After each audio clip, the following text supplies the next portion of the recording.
Yes, Clement. Yeah. Okay, thank you. I was still thinking about this talk of yesterday. Yes. I don't know if I got really over the point what I am interested in.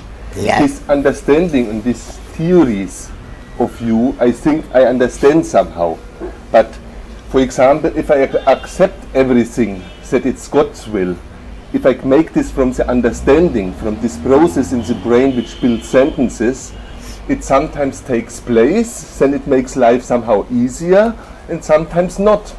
And then I'm getting more angry because I just forget all your ideas and like this, you know.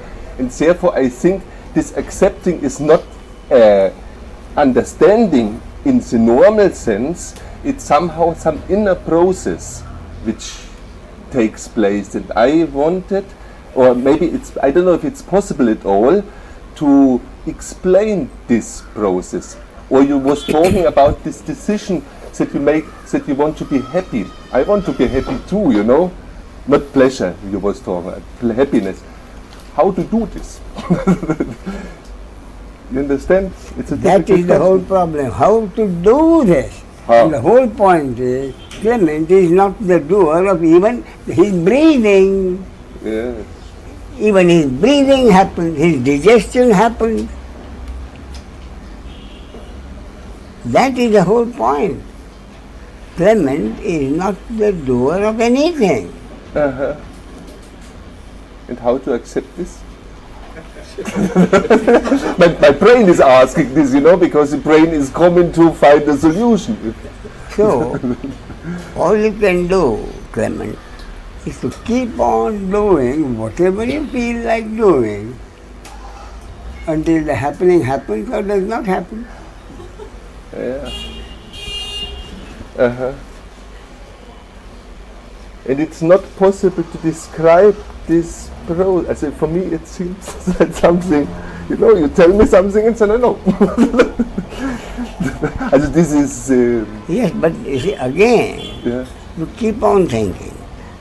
You keep on thinking, what I have heard is such a good thing.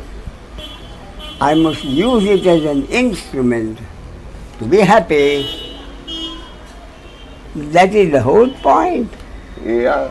That understanding, the teaching is not an instrument to be used by Clement to do anything to be happy. Yeah. That is the whole point.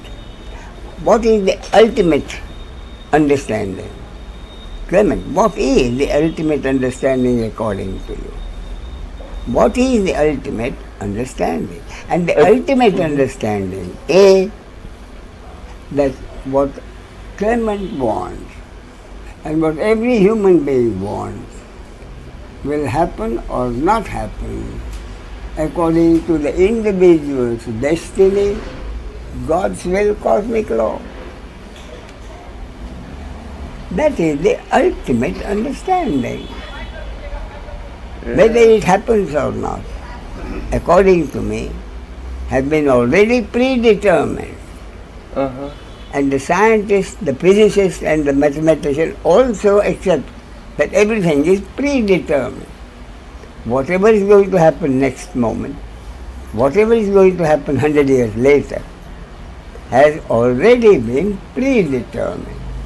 The physicists and the mathematicians accept it not as it, for me it's a concept. Yeah. For them it's a fact. For whom? For the physicists and the mathematicians, it is a fact based on their own calculations. Yeah. For them it is a scientific fact that everything is predetermined. For me it is a concept.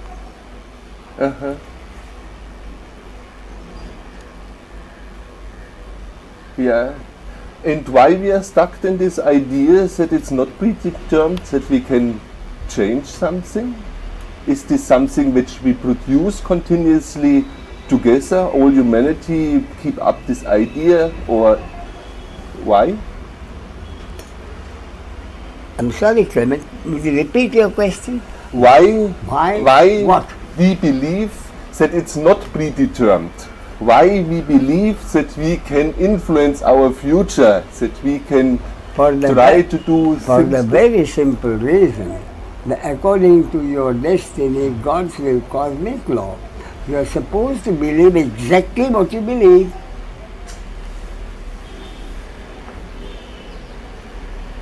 Look, if somebody suddenly loses his brain, he becomes crazy and he begins to think he is a frog. Uh-huh. Yeah. It was supposed to happen. Mm-hmm. That is the point. On the other hand, again the fact remains. With all this, everything, with all that, the fact remains that in daily living, in the mechanism of daily living, Clement has the total free will to do whatever he wants in a given situation. In fact, if Clement and every human being since the beginning of time had not had this total privilege of doing whatever they wanted, total free will, the mechanism of daily living would not have happened. What is the mechanism of daily living?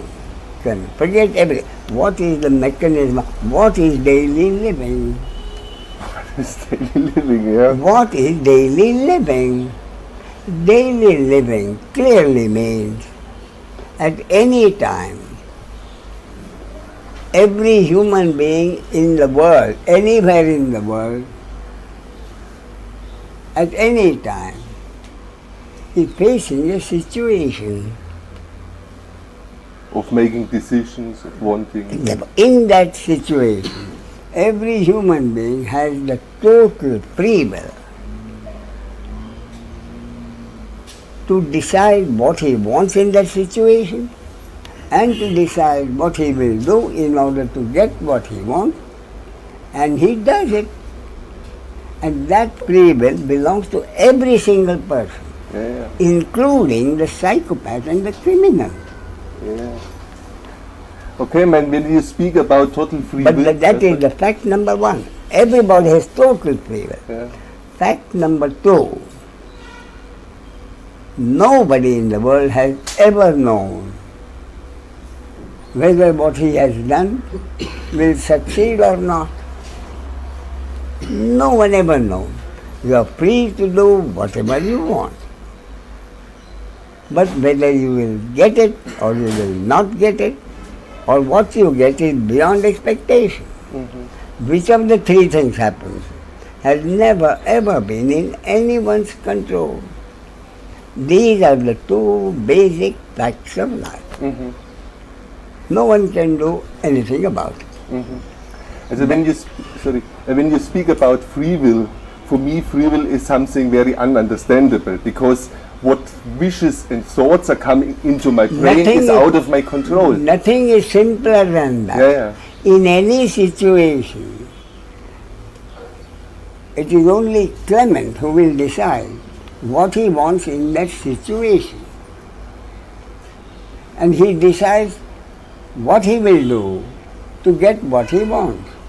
The psychopath decides that he wants money, and he will have money only if he kills someone. It's up to him to decide how to kill the man and when to kill him, how to kill him. So he decides, puts that and tries to kill the man. Whether he is able to kill the man or not has never been in his control. Yeah. These are the two basic facts of life. Therefore, what does it mean?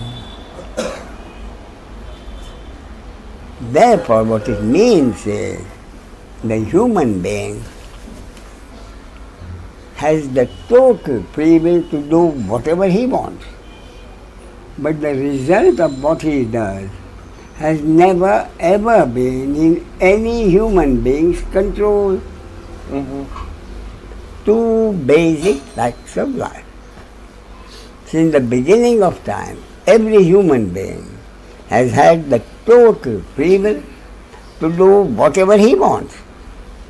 But no one, even if God took human form as that individual human being, he still wouldn't know whether what he has done will succeed or not succeed, or what will happen beyond his expectation.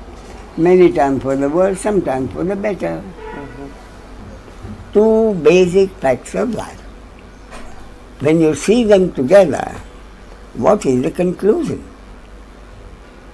Clement, what is the conclusion? I am free to do whatever I want. But whether it will succeed or not, or what happens after that, has never ever been in anyone's control. Yeah. So therefore, both these facts together mean what? Mean that the human being has always had total free will to do whatever he wanted. But that free will, ever since time began, has been worthless. Yeah. I mean, I personally, I even can't really see free will, because what is free will? Every thought, every wish which come out of my brain is somehow God's will. Also, the basis of my free will is not in my control. We are not talking of thoughts coming of God. We are talking of a situation which Clement faces. Yes, I can go right or left, and then I have to decide. And the base of this decision is out of my control. Therefore, that free will is worthless. Exactly. But you still, life cannot happen for Clement unless he does exactly what he does. So what you are saying is, therefore, what happened? Well, everybody's experience, my free will is worthless in practice. Then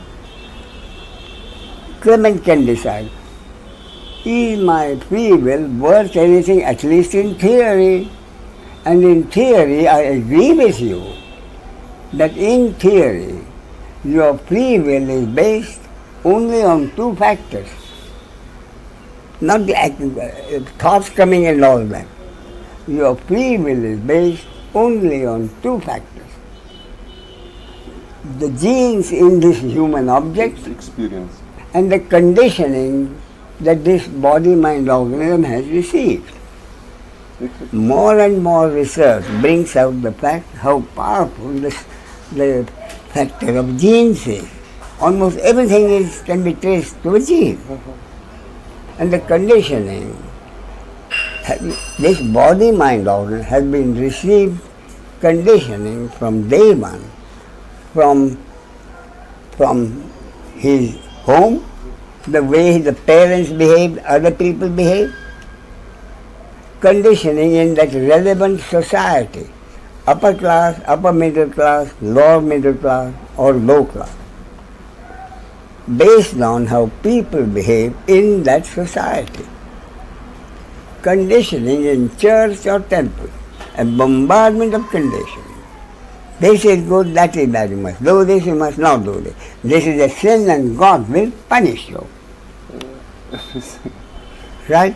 Yeah. Therefore, whatever Clement has been doing all his life is based on two factors only. There is no third factor.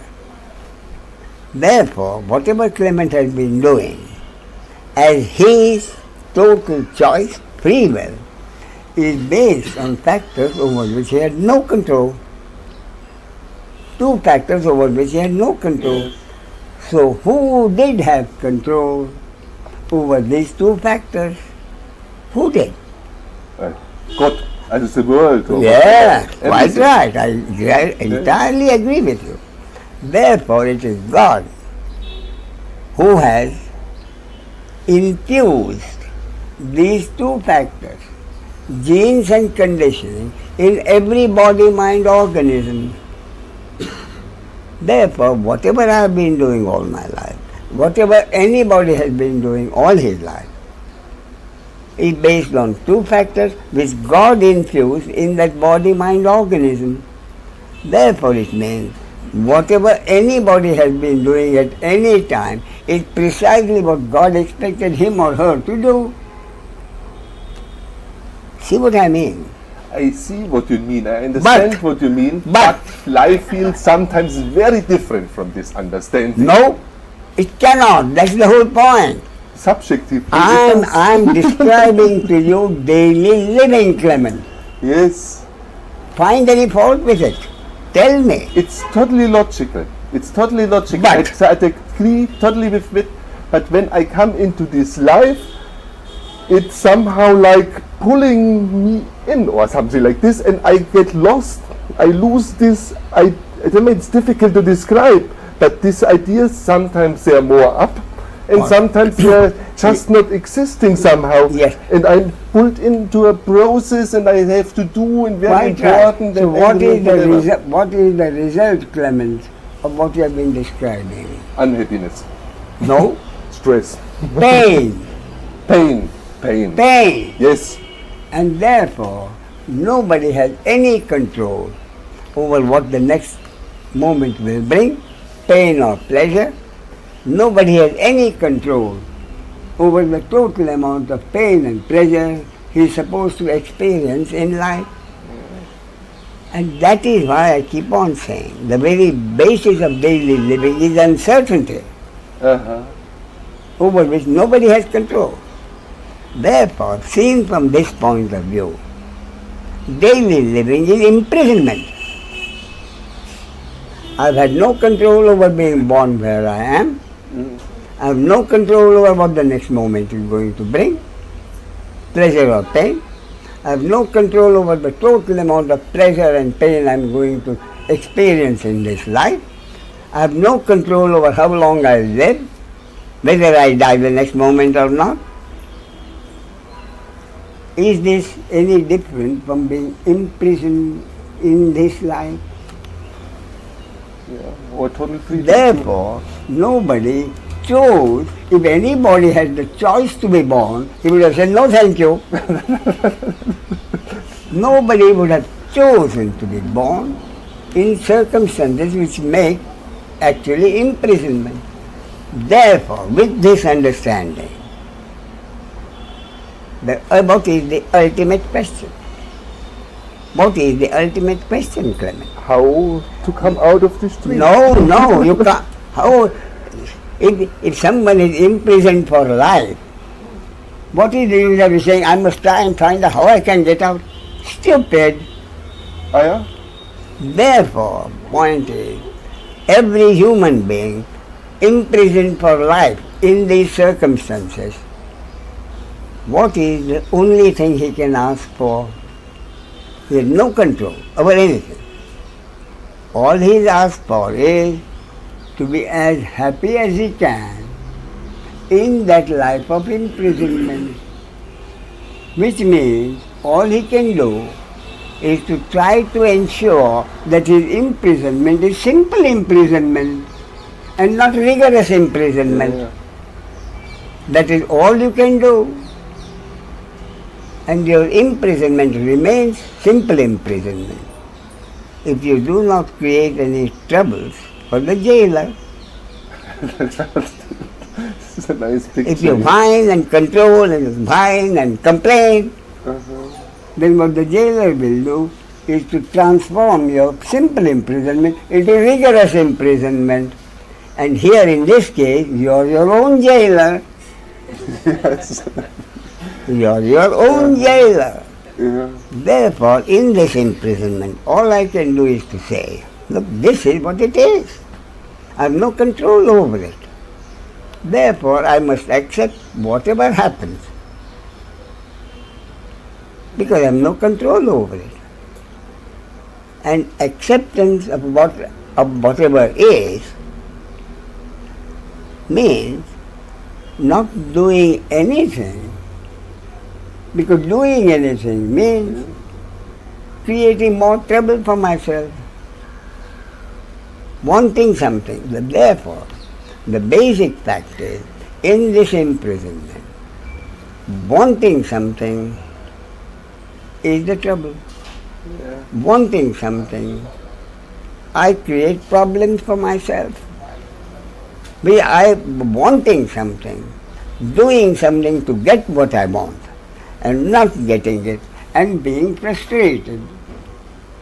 Yeah, but this is also with acceptance. I treat like this too. I feel that I have to do acceptance. It's acceptance. The word acceptance feels to me like a word which I have intentionally do, and then I'm again in this prison, even more rigorous imprisonment. That is that. So, and therefore this acceptance means something different than my brain understands. If you are not able to accept your simple imprisonment, then what you do is to convert your simple imprisonment into rigorous imprisonment. Yeah. That is what you do. You convert your simple imprisonment into rigorous imprisonment by every time, whatever happens, yes but, so all these yes buts together make your simple imprisonment rigorous imprisonment. And why is it take place this? Yes, again, it is not in your control.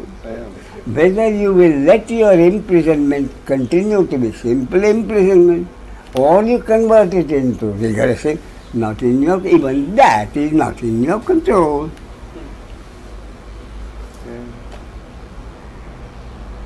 And how I can accept without doing accepting? Because otherwise accepting is just something else I do which makes my prison more bad, because sometimes I accept, also I do accepting, and sometimes I don't do accepting. This is not the way. You're talking about something different. A different word of accepting. I'm talking about each one of us. What am I talking about, Clement? What is my focused point of what I talk? What I talk about is each one of us is in the situation where he is, over which we have no control. And in that situation, we have the total free will to do whatever we want. In other words, at any time, Clement is totally free to improve his situation, physically, mentally, temperamentally, or financially. That is your free will. But it has never been in anyone's control, whether you will succeed or not. That is the basis of daily living. Yeah. See what I mean? I understand. And what is your experience? Everybody's experience. Sometimes I've got what I wanted, sometimes I've not got what I wanted, and sometimes what I got was beyond expectation. Many times for the worse, sometimes for the better. Which of the three things happen has never ever been in anyone's control. Yeah. And there, when it's probably not possible to be talked about, but when you say, okay, I get what I want, I don't get what I want, or whatever. If I don't get what I want, now, sometimes I accept that I don't get what I want, and sometimes I don't accept. And then it just, I just elaborate all this prison more and more, but it's not the way out. And what is the total effect of what you are doing? What you have just described, what is the total effect of it? You are in pain. Yeah. And therefore, at that moment, it was your destiny to be in pain. Therefore, pain is happening. Whatever you have described your pain. Yeah. Now, the only thing about that can Clement not do anything about it? Yes, Clement can do something about it. What can Clement do? Clement can do is, and that is what my suggestion is, what Clement can do is, instead of complaining and whining and grumbling about his own pain, think of the pain which others are suffering. Pain which is 10 times or more worse than your pain. someone suffering from cancer, Alzheimer's disease, are you prepared to exchange places with him? No. No. Therefore, the only way to be able, according to my concept, only way to be able to accept my pain at the moment is to think of millions of people who suffer pain infinitely worse than mine, who will be prepared at any time to exchange places with me. I'm not prepared to exchange places with them. Therefore, when I see that the pain I'm suffering is nothing compared to the pain which millions of people are suffering, I repeat, if I'm aware that the pain I'm suffering is nothing compared to the pain millions of people are suffering, then what happens? Clement, then what happens? Then I thank God for my suffering. Then I thank God for my suffering, which is nothing compared to that of the other.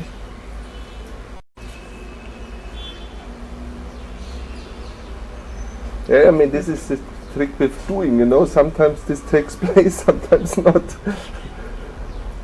Yes. Yeah, but you told that there are many other people suffering and they are suffering much more pain.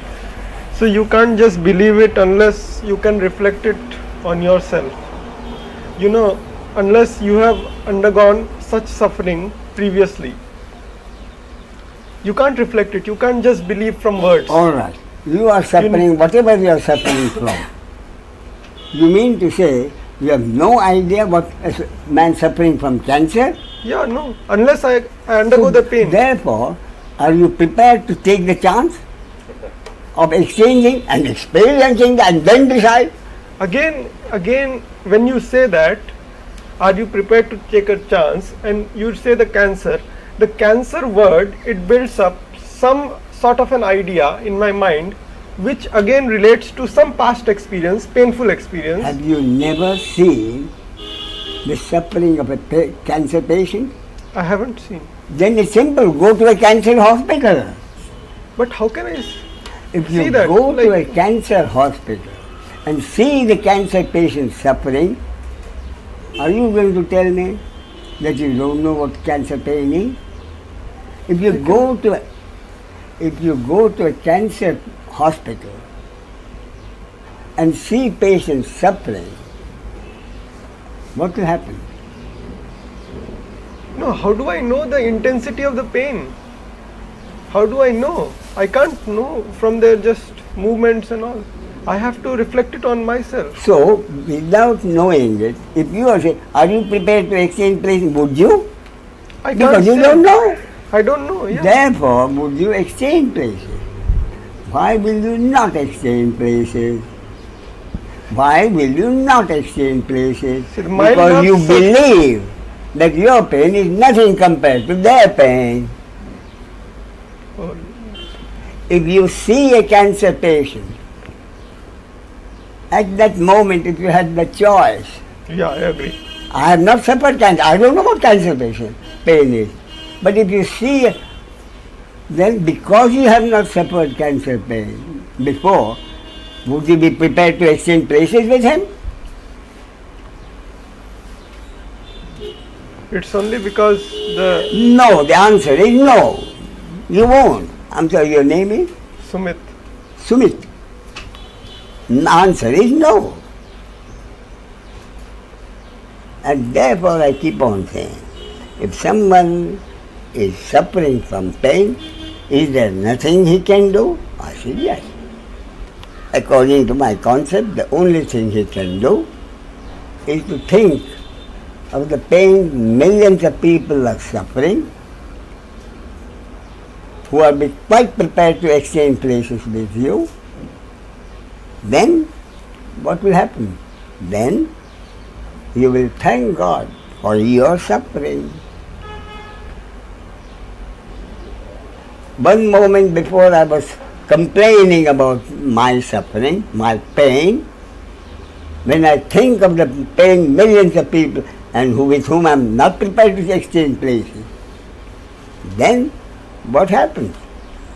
Then I'll thank God for my suffering, which is nothing compared to the pain of the others.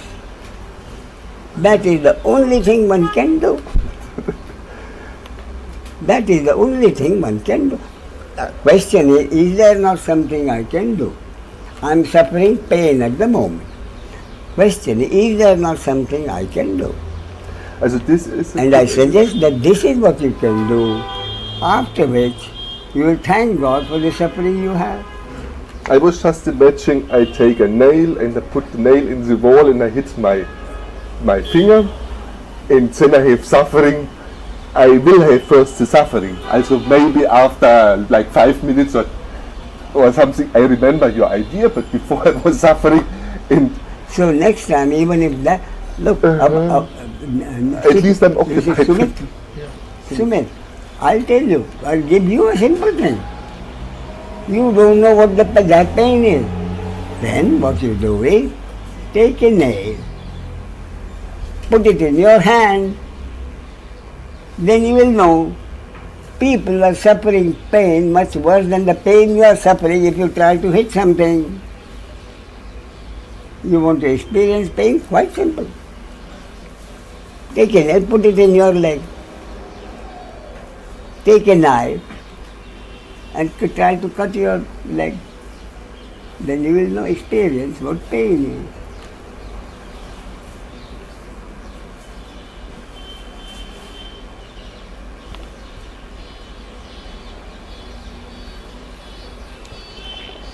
Now tell me, what brought you here, Sumit? Oh, Are you from Bombay? I am not from Bombay, but I study in Bombay. You study in Bombay. What do you study in Bombay? Engineering. Engineering. I see. So, studying engineering, are you interested in what I talk about? Yeah, that's why I have come. So far, in the subject that I am talking about, what has been the extent of your study? What have you read?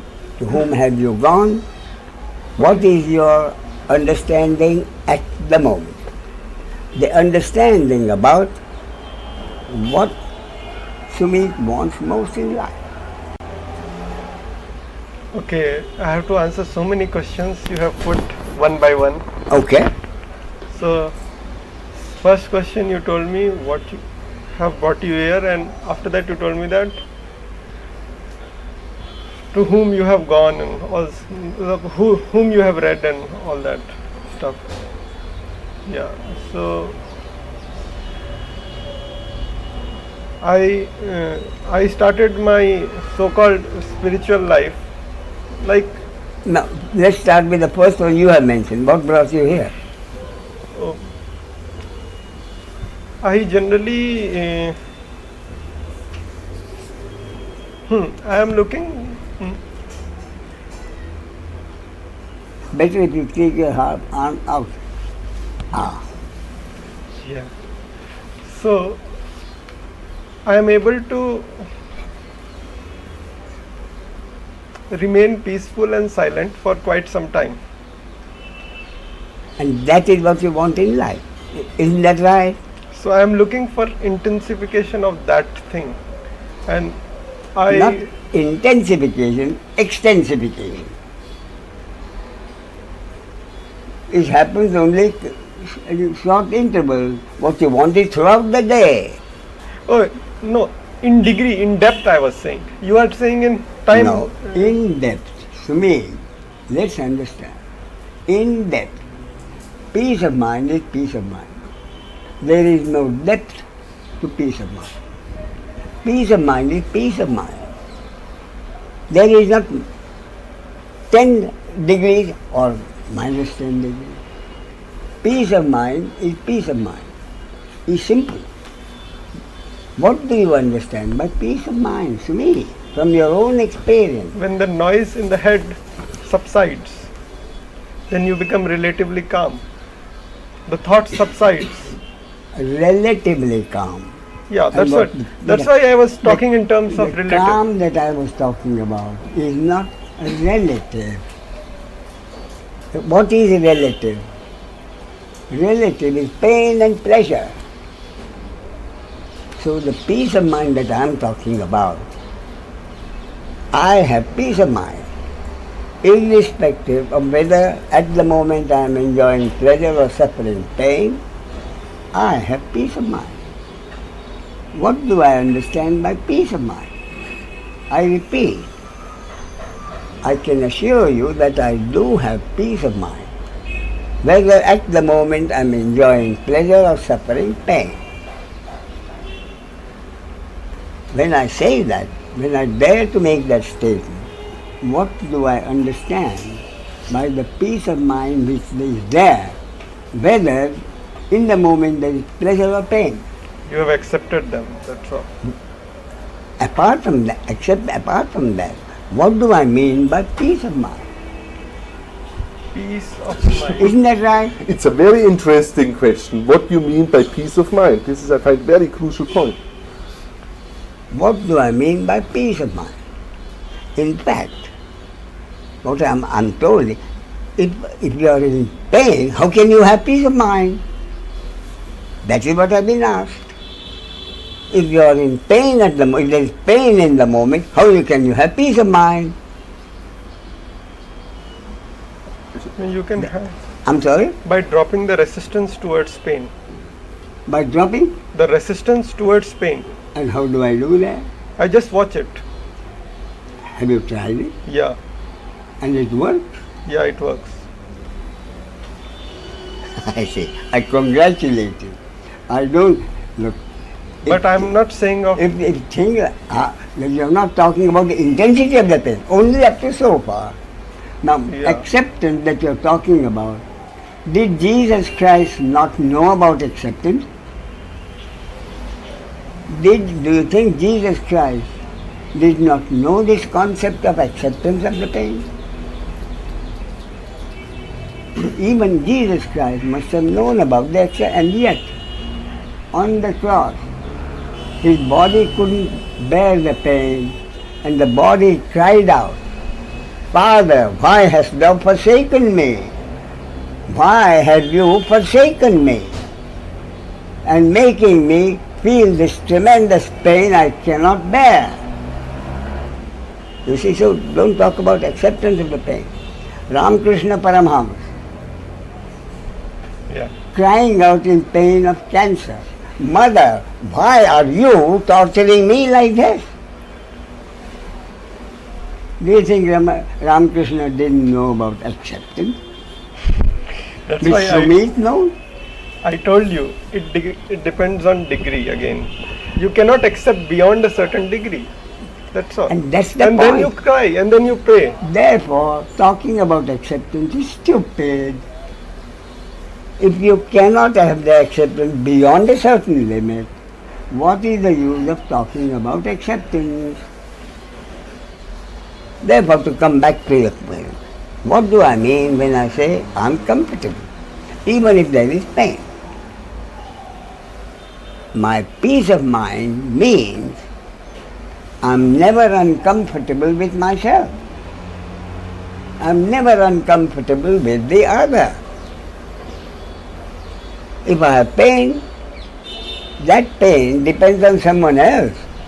Someone else can create pain for me, which I have no control. What happens in life, I have no control. That I have to accept as pain in the moment. The acceptance is no one knows what the next moment is going to bring. If the next moment brings me pleasure, I certainly enjoy it. If the next moment brings me pain, I suffer it. That has nothing to do with my peace of mind. Yeah. My peace of mind means I'm never uncomfortable with myself. And I'm never uncomfortable with the other. What happens from there? Nothing in my control. Whether there is pleasure or pain in the moment, in no one's control. So now, my point is, suppose I am in pleasure at the moment. What has been my experience? I am in pleasure at the moment. I can still be not comfortable with myself. Yeah. My experience has been, even when I am in pleasure, my experience has been something happens and I find myself uncomfortable with myself. I'm suffering pain. Suddenly I am become uncomfortable with myself because something happens which intensifies that pain manifold.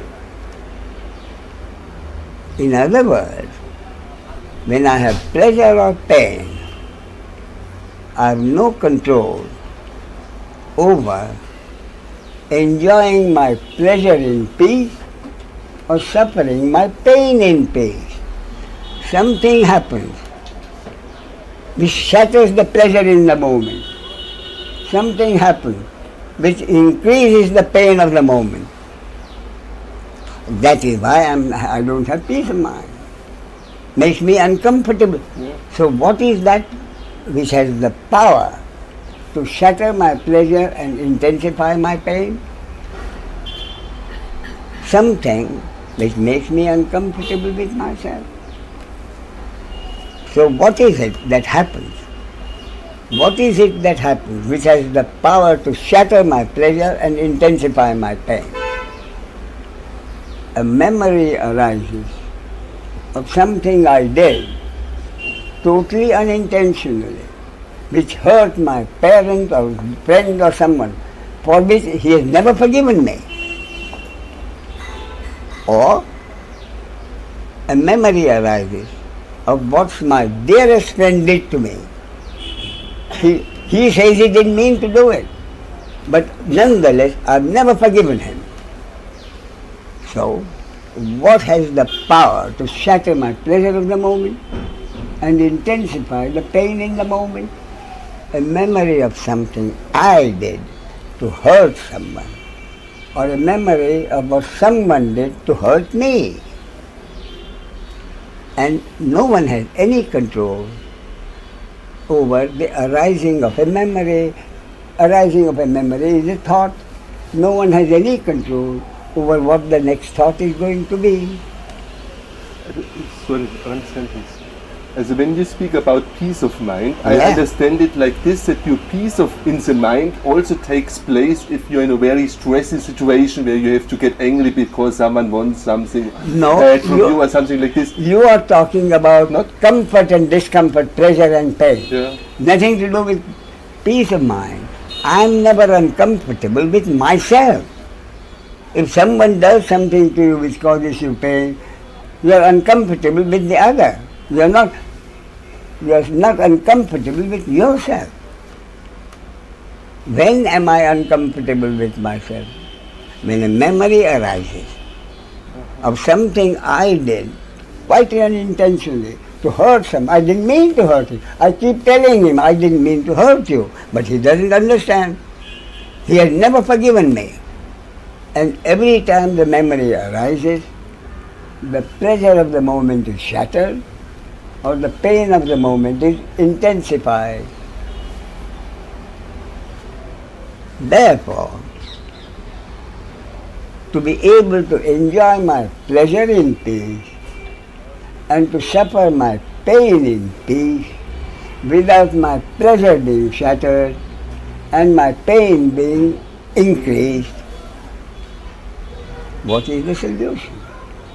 And that solution has provided me with peace of mind. And you think it's the understanding, or it's something more deep than understanding which makes this peace in mind? What do you mean? I Tell me think what it's you something, it's not the understanding. From my experience, I think it's not the understanding, because the understanding, as I understand the word understanding, is a set of sentences which come into in certain situation in my mind, and this somehow don't work in actual life. Because sometimes it comes up, then I'm happy, sometimes it don't comes up, then I'm not happy. That is what you're talking about, is pleasure or pain. Over this, no human being ever has had any control. What is the use of talking about something which causes you pain? That's what you have been doing.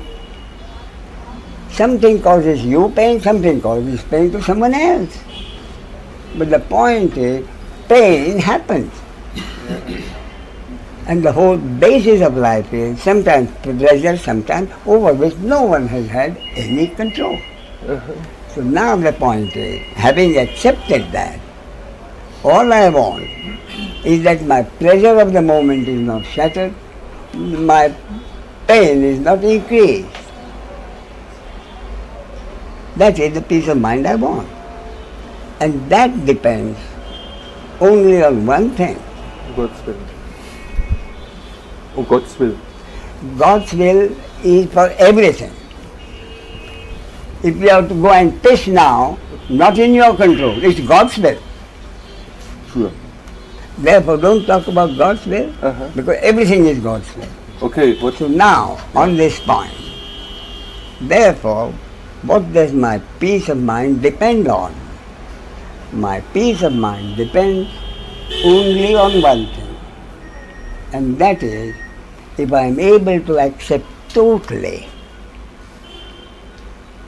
everything in the world is a happening according to God's will, cosmic law, how each happening affects whom, for better or worse, again according to God's will, cosmic law, through which person the happening happens, which the society considers my action or your action or his action or her action, is again according to God's will, cosmic law. No human being is capable of doing anything. And the total acceptance of this concept is according to my concept, enlightenment. What is enlightenment? According to my concept, the total acceptance that everything in the world is a happening according to God's will, cosmic law. How each happening affects whom? It hurts me and helps you, or hurts you and helps someone else, not in our control. That again is God's will, cosmic law. And through which body, mind, organ, through which person a happening happens, which the society calls my action or that also is not in our control. That also again according to God's will, cosmic law. The human being is incapable of doing anything. Why? Why? For the simple reason that fundamentally every human being is only a three-dimensional object. Fundamentally, every human being is a three-dimensional object. And it is the source, consciousness, energy, God, whatever you say, who functions through every human three-dimensional object and brings about whatever is supposed to happen according to a cosmic law. The human being is incapable of doing anything. If I am able to accept it totally, then there is no question of my carrying a load of guilt and shame for my actions which have hurt others, a bigger load of hatred for others who have hurt me, and the total destruction of that load of hatred for myself for my action, a bigger load of hatred for others for their actions. Destruction of that load means the existence of peace of mind. Which means I don't blame and condemn anybody for anything, neither myself nor you the other. Everything happens according to cosmic law. Therefore, the ultimate basis of enlightenment is not to condemn anyone for anything, which is based on total acceptance. No human being is capable of doing anything. Everything happens because the source functions through the three-dimensional object and brings about whatever is supposed to happen according to the cosmic law. And for me, that is enlightenment. I have two basic questions which nobody was able to answer. What is enlightenment? That didn't matter so much. What I wanted to know was, if I am supposed to seek enlightenment, what will enlightenment do for me for the rest of my life that I didn't have before? Totally practical question. For me, the ego. Ramesh, the ego.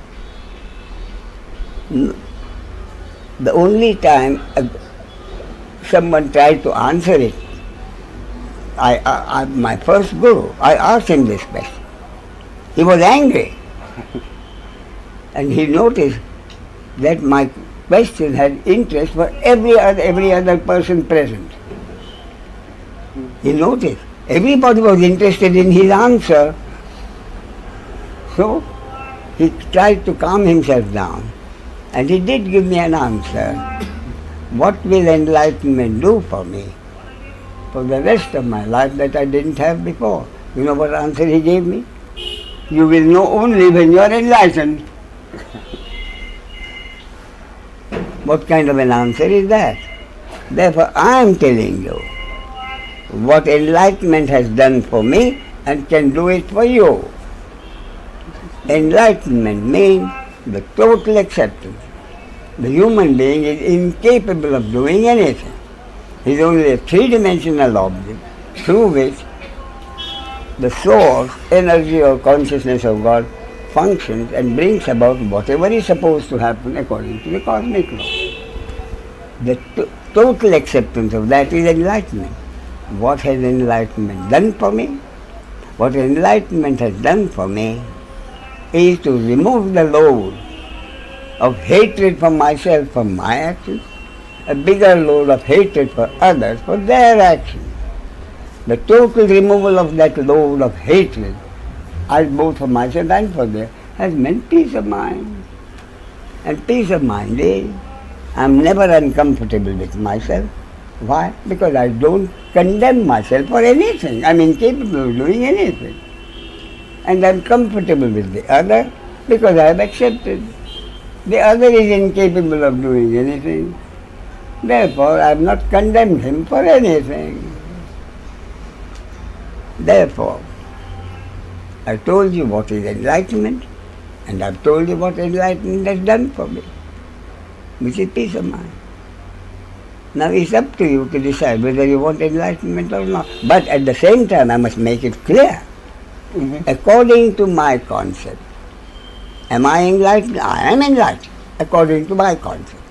What has it done for me? Peace of mind. Now I'll tell you what enlightenment has not done for me. And that is what most people pursuing enlightenment want. What I don't have. That is what they expect. What do they expect? If they get enlightened, they will suffer no more pain. Which is stupid. Almost every Jesus Christ, Ramakrishna Paramahansa, Ramana Maharshi, they suffered pain. Therefore, pain, I still suffer pain. 2, I'm still not a perfect human being. I still make mistakes for which the society punishes me. 3, I have no special powers. I cannot be in 2 or 3 places at the same time. I cannot know what is going on everywhere in the world, exactly like anyone. I have no special powers. If I drive a car and go into a traffic and I want to park my car, I can't expect someone to go and make room for me. Like anybody else, I have to keep on circling until I find a place to park.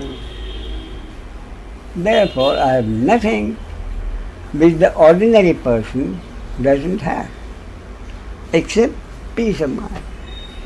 So it's for you to decide whether it's worth the trouble of pursuing enlightenment. You are not going to get rid of pain. You will still continue to make mistakes for which society will punish you. No extra powers. And unfortunately, that is what most, at least Indian spiritual seekers, seek. This is what they want. What do they think? After enlightenment, I shall be gone. Therefore, no more pain, no more mistakes. I will be a perfect human being. You mean And I'll have special powers. pain is synonymous to suffering? Pain is physical or psychological, which is in the moment. That moment may continue moment after moment. That is. So the suffering that I am talking about, which ends, is not pain. Suffering which I have created for myself by condemning myself for my actions which have hurt others. So, when you speak, you say total accepting, you know. I'm always going back to the same point today. When you speak about total accepting, I can do only intellectual Quite accepting. right. Quite right. How I can transform this Therefore, intellectual understanding? By accepting totally that there is nothing Clement can do because he is not the doer, to This is make only his intellectual understanding, total understanding, he is not the doer. Therefore, what does it mean? It means total understanding will happen in the case of Clement only if it is supposed to happen. According to Clement's destiny, God's will, cosmic law. Clement is not the doer, there is nothing he can do. The only thing is intellectual understanding. That is as far as you can go. But don't underestimate intellectual understanding. What does intellectual understanding do? What is the difference between intellectual understanding and total understanding? That is a process. It is a process in time. Whether that process concludes in total understanding or not has never been in anyone's control. But it is still a process. It's a process, or is there suddenly a step towards the total understanding? Now, it is both. It is a process and a sudden finality. Suppose Sudden? happening, Yeah. sudden happening. Sorry. Before the sudden happening happens, there is a process. If I am climbing a staircase, I don't know how many steps there are. Then if my destiny is to have 101 steps, I don't know. Therefore, 100 steps is a process, but 100 to 101 is a sudden happening. 100 to 101 is sudden. So it may be 100 steps, 30 steps, or 5 million steps. That I cannot know. But that is the process. Therefore, in that process, what happens? In that process, what happens is suffering happens. What is the suffering? Suffering that has is involvement. Total what is the basis of this acceptance? I am not the doer. I don't blame myself, condemn myself for anything. If that understanding only intellectual, no problem about the intellectual understanding. Even a damn fool will accept that understanding because it means peace of mind. But if the total understanding is not there, then what happens? Then, in the beginning, at the moment, anger arises. The understanding is that the anger is a biological reaction over which nobody has any control. Anger is a biological reaction. Love or hate is an egoic reaction. The ego has no control over the feelings which arise in the body-mind organism. When the eye sees something, ears hear something, nose smells something, the tongue tastes something, fingers touch something, there is an immediate reaction which is a biological reaction based on genes and conditioning over which the ego has no control. Therefore, the understanding includes the understanding that any of the feelings, anger, surprise, compassion, fear, all those are biological things. Until the understanding is total, anger arises. If the understanding is not total, then the ego gets involved in the anger as he is being angry. And that involvement may last a conceptual scale of 0 to 10. It may last up to 9, but even the intellectual understanding has the power to arise and cut off the involvement. This is true. But it may last the whole 10. But as the understanding goes deeper, through the practice of personal investigation, then your actual experience will be, as the understanding goes deeper, the involvements become fewer and fewer and less intense. That will be your own experience. The understanding, as it goes deeper, the involvements get cut off, 10, 9, 8, 7. Yeah. Therefore, even intellectual understanding, do not discount it.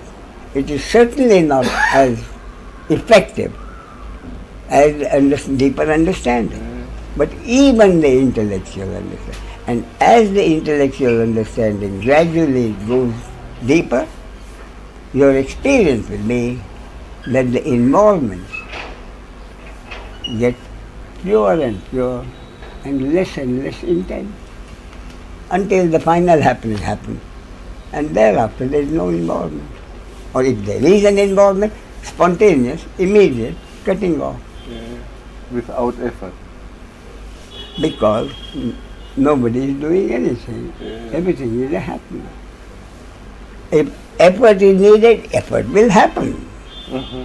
But the individual ego will not consider it his effort. Okay, Clement? Why my brain always consider it as my action? Because that is your destiny to suffer the pain. Yeah.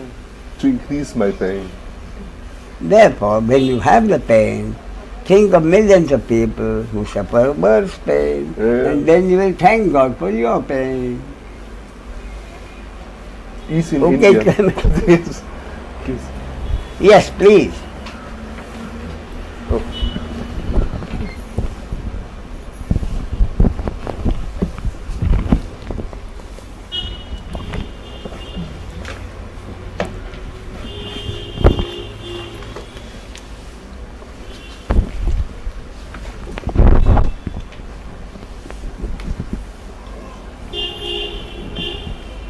Sir, Yes, sir. I'm Deepak Ranade, sir. I've come from Pune. Oh, I see. I've come here the second time, sir. I see. You telephone Murthy. Yes, sir. Yes. Yes, Deepak, go ahead. Sir, I'm a neurosurgeon. Yes. And You work in Pune? yes, sir. I I've been trying to understand about how the brain works. No. Yeah. How long have you been interested in what I talk about? So about particularly you, what? No, I mean in spiritualism. in the subject that I'm talking about, call it spiritual seeking. Yeah. About maybe 15 years or so. I see. Yes. I see. So what has been your experience in those 15 years? Whose books have you read? Whom have you seen?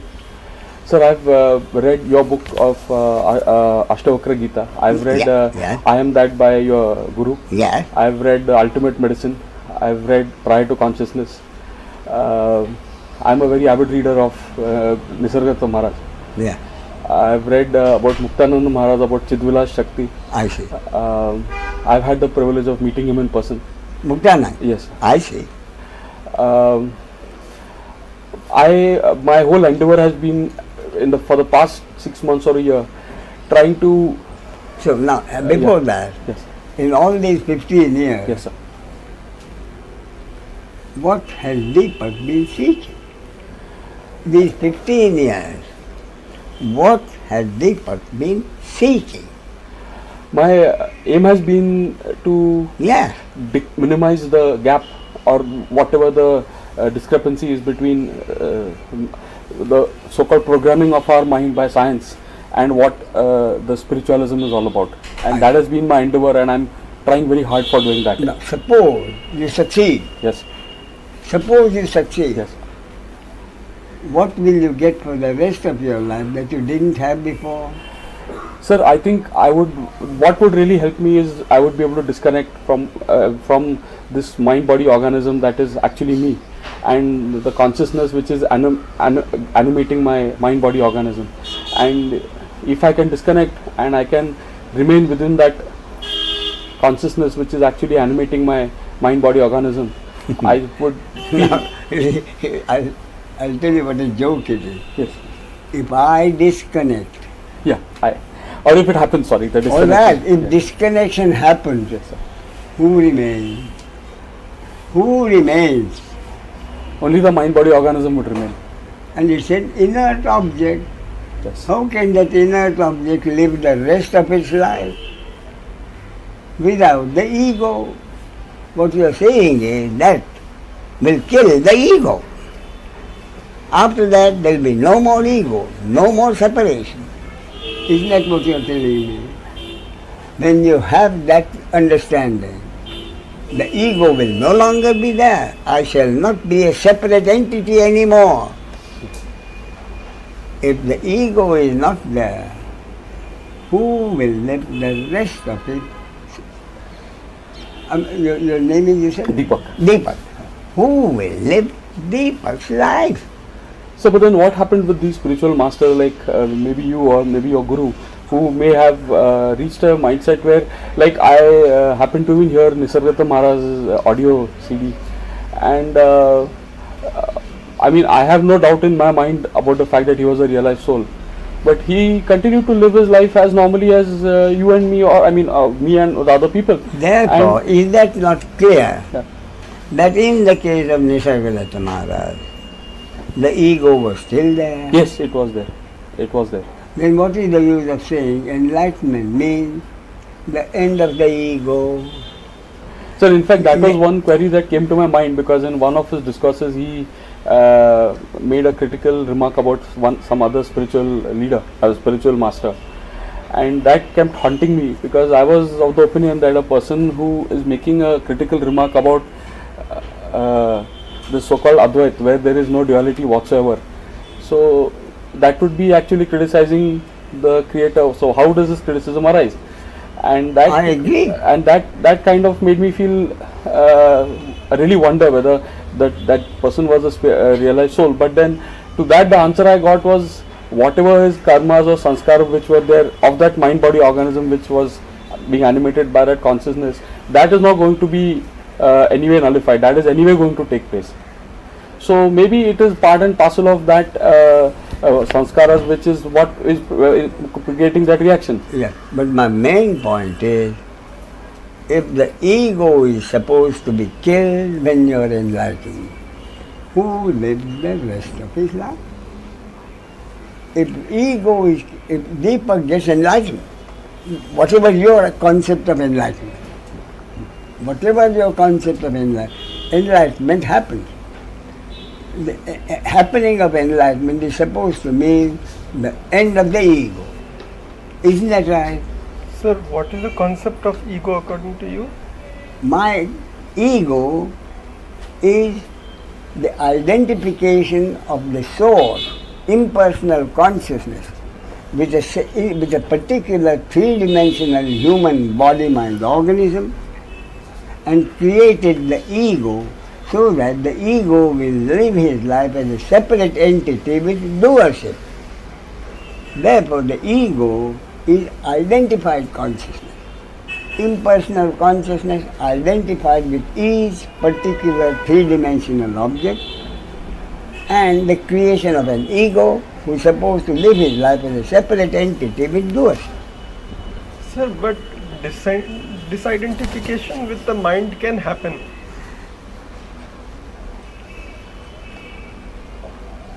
Whose identification with the mind? Consciousness Identification Therefore, it's consciousness which identifies itself with the mind. with a body-mind organism, That's what I'm telling. each So, one, and has become identified consciousness as the me, the ego, separate from all the yous. so you told that ego cannot end, but I say that ego can end. All right. If the ego ends, who lives the rest of his life? The three-dimensional inert object. I am saying that you can still disidentify from your Who? Who can identify with what? disidentify. So, who disidentifies with what? Who disidentifies You with can what? disidentify from your mind. Who? Who disidentifies? The consciousness. Consciousness has identified itself with this body-mind object and created a separate entity with Doership, Yeah. which is a separate individual. And that is the ego. So if that ego identified consciousness is supposed to be killed, who lives the rest of his life? That is the whole. But so actually, I feel that is really ego necessary for survival of a human being? I mean, is that Wait a minute. Who is the human being without other the three-dimensional? ego? It's a three-dimensional object, an inert object. How can the inert object do anything, let alone live its life? So, but then whatever little I've read and whatever little I could understand or conceive, I somehow intellectually have understood this concept that identifying yourself with the mind body is organism is the biggest hurdle. Identifying yourself. Oneself or one consciousness. What is this oneself who identifies with this body-mind organism? It is the impersonal consciousness, the soul, Yes. God. Yes. Therefore, God has identified itself with each separate body-mind organism Yes. and created 6 billion egos. Yes. And daily living means interhuman relationships, inter-ego relationships, and that is daily living. Therefore, for daily living to happen, the ego has to be there. Therefore, enlightenment means the end of the ego. Enlightenment means the end of separation. According to me, stupid. If there is no separation, if there is no ego, who lives the rest of his life as a sage?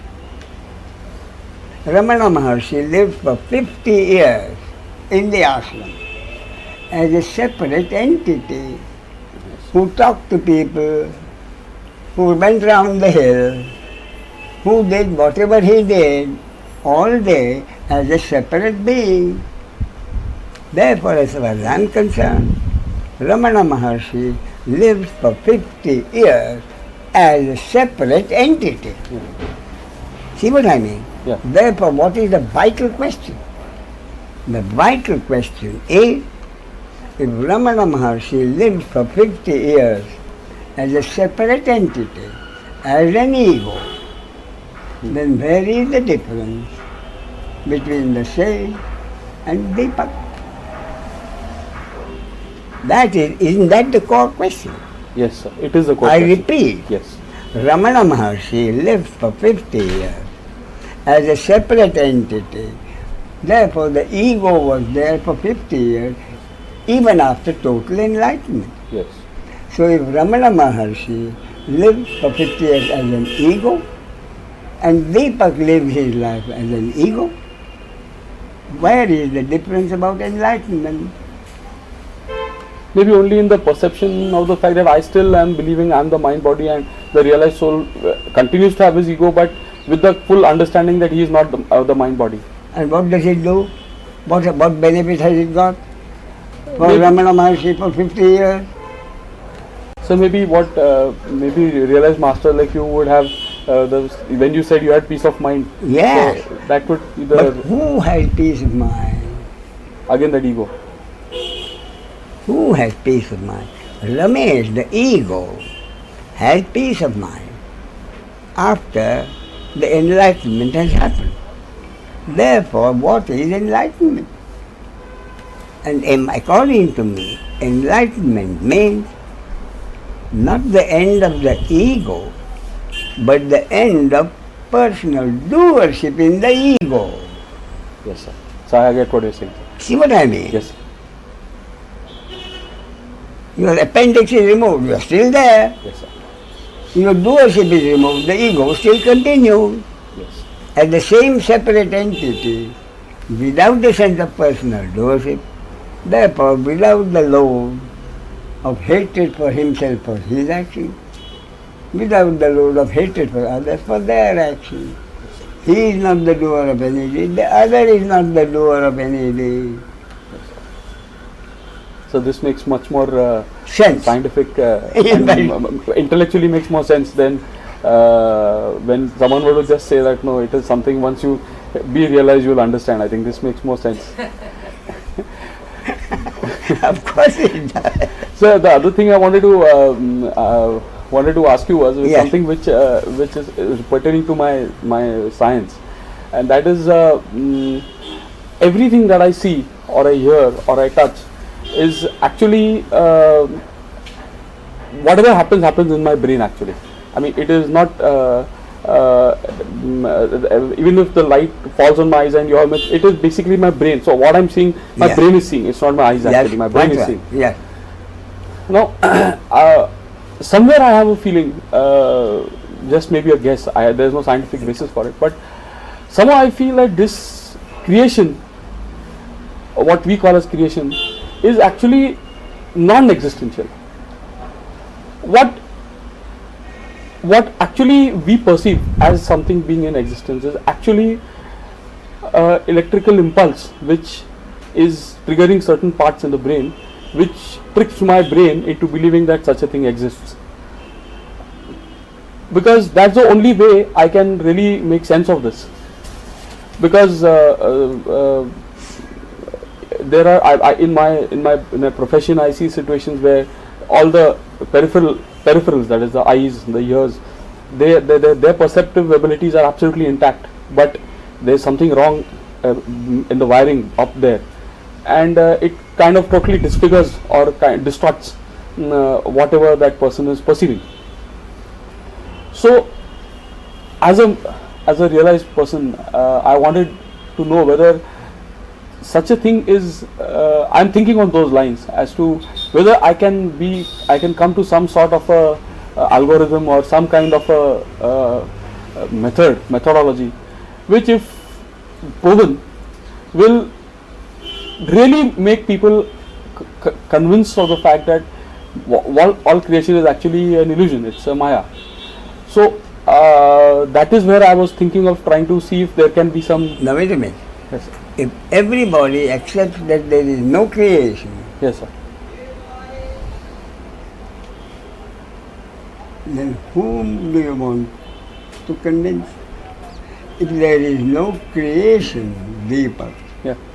whom are you trying to convince that there is no creation? No, because that would make this thing of automatically eliminate Doership. But no. See, the whole point is, if there is no creation, or rather, Illusion. whatever we see is an illusion, whom are you trying to convince? No, that would then only make me realize that there is only consciousness. And Actually. who are you? My only perception Part is of what the illusion. I am part of the illusion. Yes. So one illusion wants to Yes, make the other other illusion. illusion understand that they are illusion. There's an illusion. In an illusion. You see the joke of it. Therefore, but what you are saying is absolutely correct. What you are saying is absolutely correct. That this world is as much of an illusion as your dream, the world in your dream. Yes. That's absolutely correct. The world that we see in our waking state is no different from the world we see in our dream state. in our sleeping state. So where is the difference? No, that is the point, no difference. Both are projections by the mind. Yeah. The mind projects the dream world in the sleep, and the mind projects this dream world in a waking state. And that is the point. Ramana Maharshi, you have heard of Ramana Yes. Maharshi? Yes. Now, they made a very deep impact on me. When someone like Ramana Maharshi says cryptically, all that needs to be said has been said in one verse, number 170, in Adi Shankara's Viveka Chudamani. That means nothing more needed. I repeat, all that needs to be said has been said in the verse 170 in the Viveka Chudamani. And what the verse says is that the world we see in our waking state is no different from the world we see in the dream state. And that's what I've got here. You want to know the original? I'd like to say. Swapne arthashunye सृजति स्वशक्त्या भोक्तादि विश्वम मन एव सर्वम तथैव जागृत्यपि no विशेषः तत्सर्वमेतत् मनसो विजृंभणम्, which means in the dream state, even though there is no contact with the outside world, the mind alone projects the entire dream universe of the enjoyed and the enjoyment. Similarly, the waking state is no different. All this world of pluralistic phenomena is but a projection of the mind. You're absolutely correct. And you had this because you are a brain surgeon. But you are absolutely right. So because I somewhere in my in whatever I've read up till now so far, we always whenever we touch our thought process or whatever our thinking goes into the intangible. The intangible is actually what has caused a lot of mysticism about this whole subject. But if it is a universal truth, which I have no doubt in my mind, then the universal truth should also have tangibility to it. And I am trying to see if in my endeavor, in whatever limited life that I have on this planet, I do wish, and it is my very, very deep desire that I wish to. The deep desire of an illusion. It is a desire for one illusion yes, in sir. 6 billion illusions, in one illusion, yes. which is the world. Which is the world, I know. You see? Yeah. That's why the ultimate thing which really gives peace of mind is Yes, sir. that there never has been a creation. Yes. Never has been a creation to be dissolved. Yes. There never has been a creation. Whatever we see as creation, either in the waking state or in the dream state, is a projection of the mind. And the mind is impersonal consciousness. This is, I think, you make it sound very simple, sir, because maybe you are a realized soul. But it is a simple thing. Yes. But your brain says, no, it can't be that simple. It can't be that simple. It can't be that simple. So, but then, would you recommend that I seek guidance from you on this matter? That I recommend Deepak that you do nothing. Okay. Let life flow. Okay. Okay. Do nothing. Let life flow without condemning anybody for anything. Neither yourself nor the other. That is all you need to do. So that's all, sir. Okay. More of it. Okay. Yes, sir. Your name is? Prashant, I had come Yes. last Monday. Yeah. Yeah. One moment. Huh?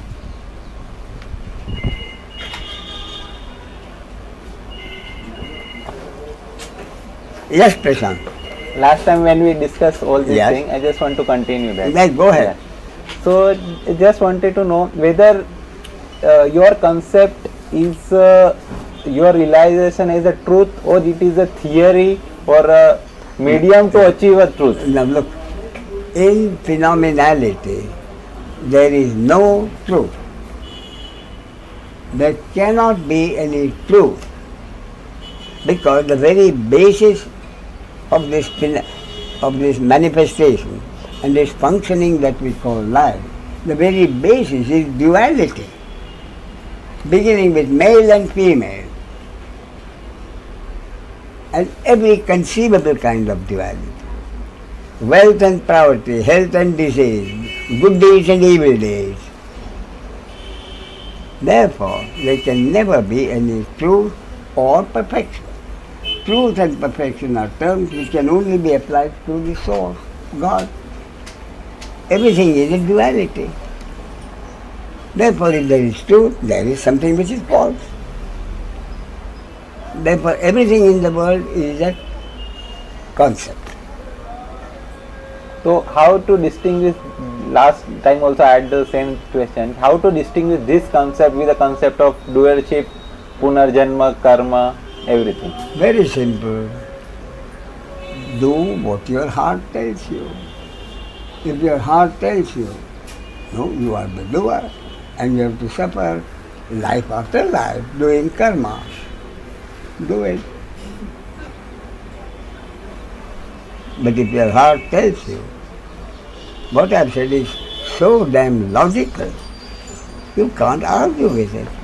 You accept it. And whether you accept it or not is your destiny. Whether you accept this concept and become free of that world of hatred, that's your destiny. But otherwise, if your destiny is to continue to think that you are the doer, then you continue to carry the weight of hatred for yourself and hatred for the others.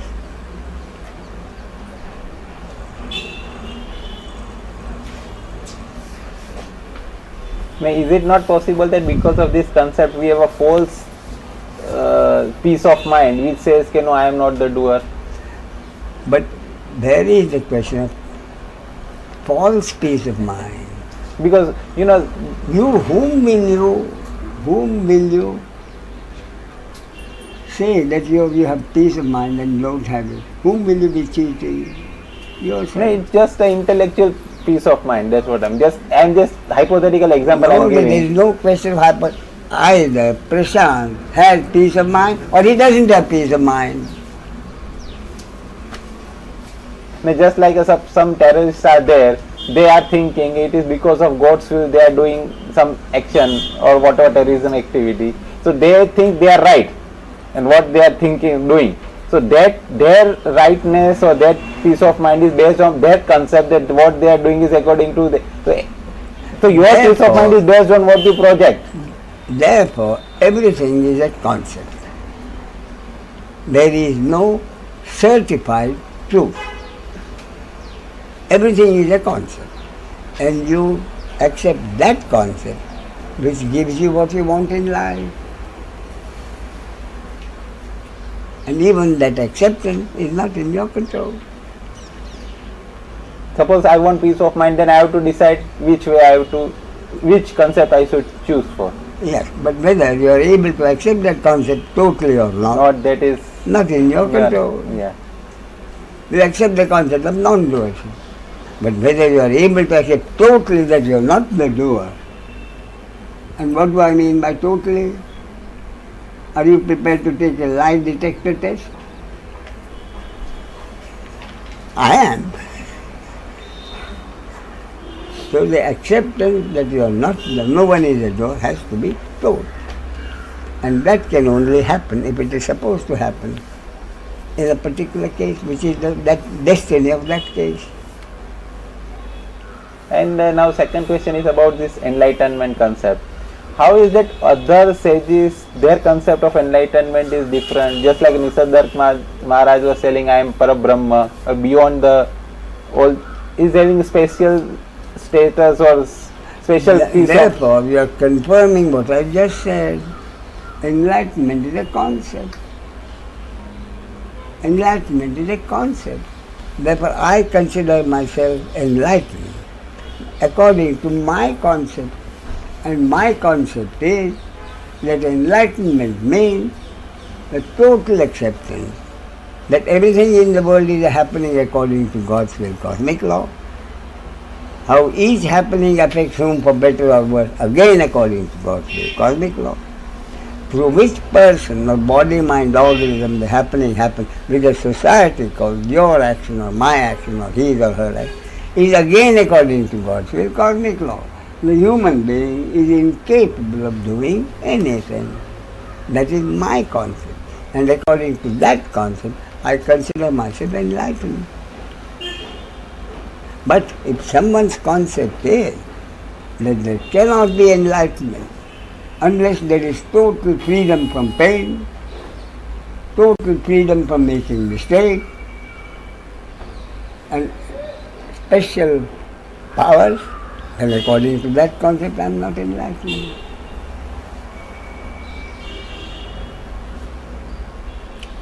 Excuse me, Ramakrishna Paramahansa says that a perfect soul cannot make any mistake, cannot commit any sin. It is his statement. So, is it disagreeing with yours?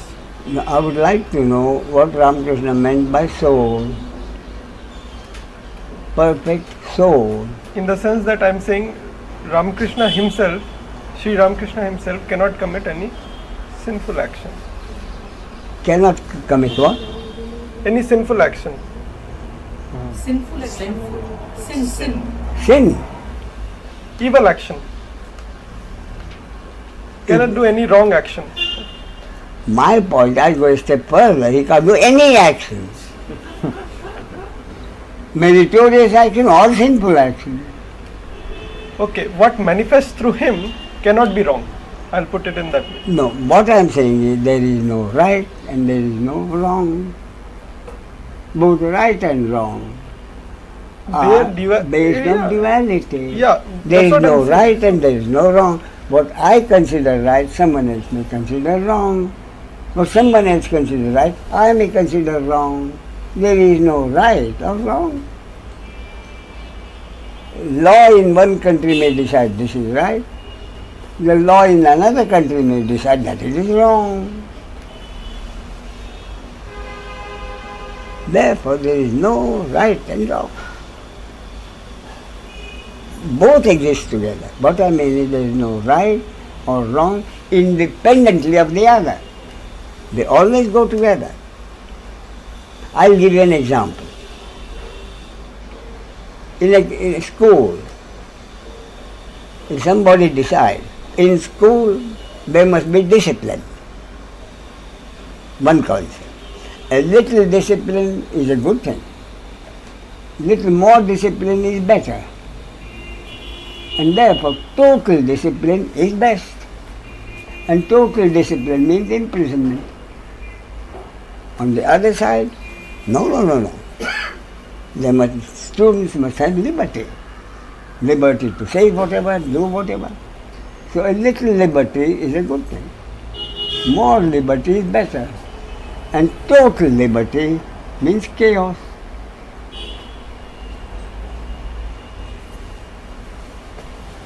Therefore, in life, based on duality, the wisdom is the middle path.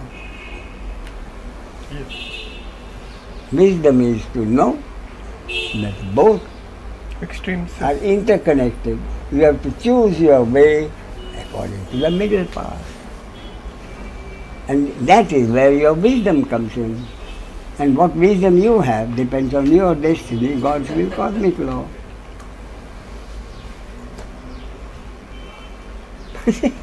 You simply can't get away from it. It is normally termed as enlightenment is a specific event. Before that you were not, and after that you are. Is there any specific day or a time where you become enlightened, or it is a process in the mind, or what is a... No, let me put it this way. Enlightenment is a happening which is supposed to happen in a particular case if it is supposed to happen according to the cosmic law. But my real point is, it doesn't matter a damn whether anyone dies an enlightened person or not an enlightened person. No one need care a damn. Why? Because there is no one after death.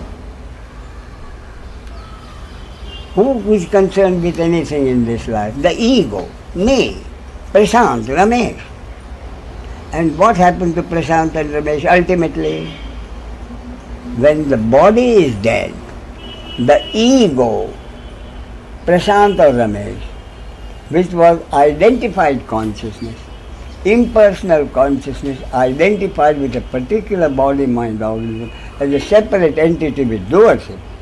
The body is dead, the ego is no longer required, and the identified consciousness again becomes impersonal consciousness. No more Prashant or Ramesh is needed in this life. So why should anyone bother? So it is said that ego... It is said, yes. Rebirth, it is said. Hundreds of thousands of things are said. Which one are you going to accept?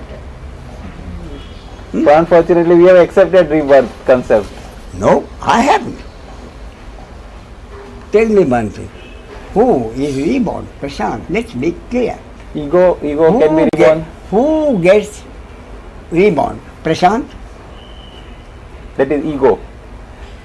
Yeah, ego So can... Prashant is going to have a new birth? That is what has been told, that Jiva becomes, takes a new birth. All right, new births are bound to happen. But in that new birth, there will be a new ego. So that what we have been told or we have been believed, it is a continuous process. That is a... So if you are happy with that continuous process, be happy. If you are happy with that process, be happy and keep on being reborn.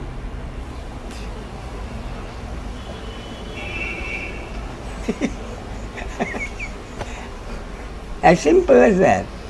As far as I am concerned, as soon as the body is dead, the ego is no longer required. The identified consciousness again becomes impersonal consciousness. Ramesh as an ego is no longer required. But in any case, as Deepak said, the whole thing is merely an illusion. Why bother?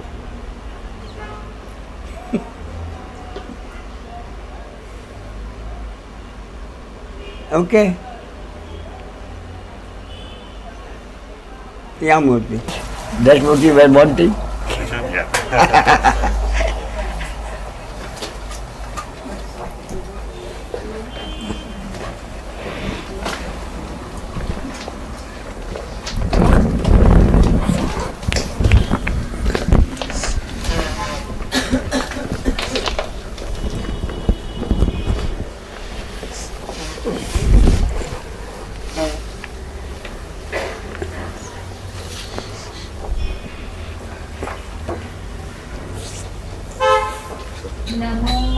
Adirupa, Omkar Swarupa, Vishwasya Rupa, Maya Baba, Tujiya Satte Tujhe Gunagao, Tene Sukhi Rao, Sarvakana, Tujishuta, तुझे वक्ता ज्ञानादिरंजना सर्वभूते जाने तुझा हाती तुकामणे येथे नाही मी तू पण सवामी ते कवन कवना लागी नमो आदिरूपा ओम ओंकार स्वरूपा विश्वाची रूपा माय बापा ओंकार स्वरूपा सद्गुरु समर्था ओंकार स्वरूपा सद्गुरु समर्था अनाथांचा नाथा तुझ नमो तुझ नमो तुझ नमो तुझ नमो तुझ नमो ओंकार स्वरूपा सद्गुरु समर्था अनाथांचा नाथा तुझ नमो तुझ नमो तुझ नमो तुझ नमो तुझ नमो नमो माय बाबा गुरु कृपा जना तोडिया बंधना माया मोहा नमो माय बाबा गुरु कृपा जना तोडिया बंधना माया मोहा मोह जाळ मागे मीरशील तुझ वीण दयाळा सद्गुरु राया तुझ वीण दयाळा सद्गुरु राया तुझ नमो तुझ नमो तुझ नमो ओंकार स्वरूपा सद्गुरु समर्था अनाथांचा नाथा तुझ नमो तुझ नमो तुझ नमो तुझ नमो तुझ नमो सद्गुरु राया माझा आनंद सागर त्रैलोक्य आधार गुरुराव त्रैलोक्य आधार गुरुराव त्रैलोक्य आधार गुरुराव गुरुराज स्वामी असे स्वयं प्रकाश त्या पुढे उदास चंद्र रवी त्या पुढे उदास चंद्र रवी त्या पुढे उदास चंद्र रवी रवी शशी अग्नी नेम तुझ्या रूपा स्वप्रकाश रूपा मेरे वेदा स्वप्रकाश रूपा मेरे वेदा स्वप्रकाश रूपा तुझ नमो तुझ नमो ओंकार स्वरूपा सद्गुरु समर्था अनाथांचा नाथा तुझ नमो तुझ नमो तुझ नमो तुझ नमो तुझ नमो एका जनार्दनी गुरु परब्रह्मा एका जनार्दनी गुरु परब्रह्मा तयादे तैना सदामुखी तयाचे परिणाम सदामुखी तयाचे परिणाम सदामुखी ओंकार स्वरूपा सद्गुरु समर्था नाथा तुझ नमो तुझ नमो तुझ नमो तुझ नमो तुझ नमो तुझ नमो तुझ नमो तुझ नमो